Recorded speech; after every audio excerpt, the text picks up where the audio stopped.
Zombies are coming to Warzone. Again. Like, we had them a few times in Verdansk with the Haunting of Verdansk and the Destruction of Verdansk and the Haunting of Verdansk again. We had them in Fortune's Keep with the Graveyard Easter Egg and then the Cursed Chests event that's going on right now. And now we've got them coming to Rebirth Island in Rebirth of the Dead, which is an absolutely disgusting name. It's kind of like the Haunting of Verdansk meets Mini Royale with a few little twists of its own. So in this video, I'm going to tell you everything you need to know about Rebirth of the Dead.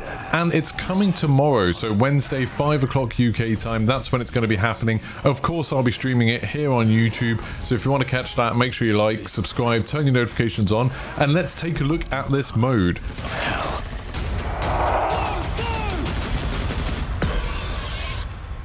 So this is the blog post where they've been talking about all of this, and they say that, yep, it's a 40-player quads match, so it's only going to be in quads, and they talk about some of the things that have changed from Haunting of Verdansk. Primarily, they've excluded jump scares, so there's not going to be those jump scares anymore when you open boxes, which I think is kind of a shame. I really enjoyed those. I thought it was really funny whenever people were getting scared with them, so it's a bit of a shame that that's not happening.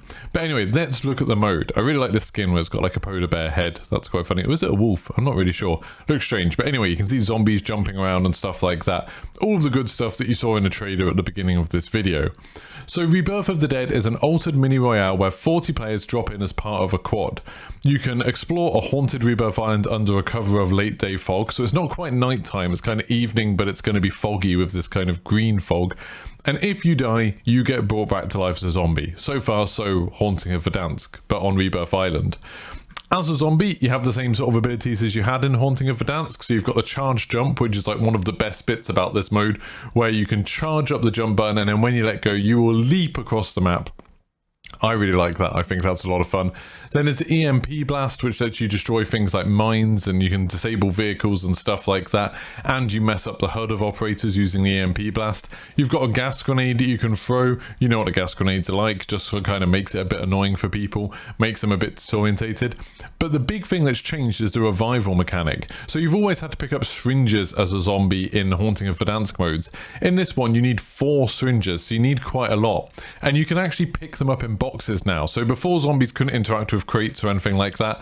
Now they can, and they can find some syringes by just looting, if that's what you want to do.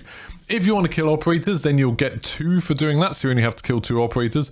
Normally in Haunting of Verdansk, you could just kind of see when they die. The syringes are highlighted for you, so you could just see when players die and then go and hoover them up really, really quickly. It looks like you could probably still do that, or you can kill people. If you can do a finishing move on an operator, you actually get all 4, so you get to respawn straight away, which is pretty cool. There's a couple of brand new mechanics. I like this photo, by the way.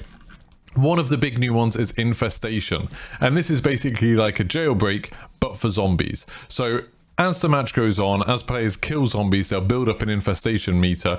Once the infestation meter is full, everybody who's still in the lobby, everybody who's spectating, who's died, will come back as a zombie. So suddenly loads of zombies will appear, as long as players know about this. So if you're playing this game and you die near the beginning of a match, hang on, because you will come back as a zombie towards the end of it. So suddenly there'll be loads of zombies right near the final circles. That should make things quite exciting.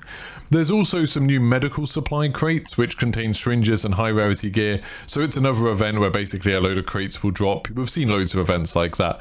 And then the zombies can't open those crates, but if their teammates do, because obviously their teammates could still be humans, then they'll be able to get some syringes and come back to life. So all of that stuff is pretty cool. Now, in the tips section, it just talks about some of the things that you can do. You know, if you're a zombie, you can help your team, obviously.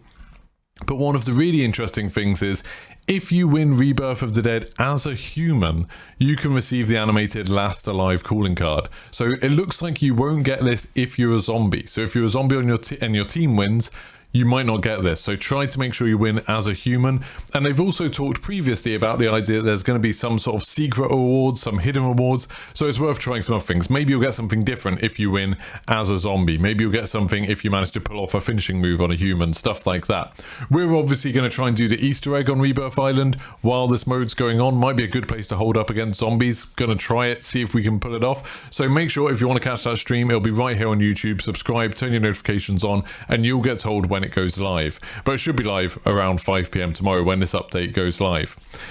There's also, it talks about there being a brand new exfil sequence, so that's something to look forward to, and they've changed some of the island's visuals, so hopefully there'll be some kind of creepy stuff going on. So that's everything that we know about so far about this mode. It sounds really cool. I'm really excited about it. I love the Haunting of Verdansk modes, and I can't wait to get stuck into this tomorrow.